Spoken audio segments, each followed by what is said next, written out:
أعوذ بالله من الشيطان الرجيم. بسم الله الرحمن الرحيم. بنت من بناتنا كانت بتقول أمس إنها بتحب شاب بقالها 7 سنين وتقدم إلى آخره. أنا أذكر أنني أجبت عليها وقلت يا أخواتي ما فيش حاجة اسمها يعني إن بنت تحب شابا قبل أن ترتبط بارتباطا شرعيا. هذا لا يجوز في ديننا ولا في دين نبينا صلى الله عليه وسلم.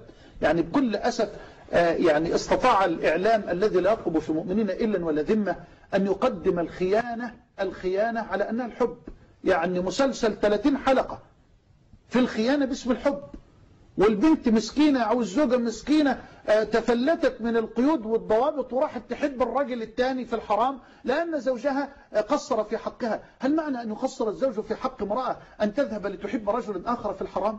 هذا لا يجوز يا إخوة ويا أخواتي، لا يجوز في دين الله تبارك وتعالى. بل الحب الحقيقي حبك لزوجك الذي يعقد عليك عقدا شرعيا صحيحا، والحب يأتي بالعشرة وبالمعاملة.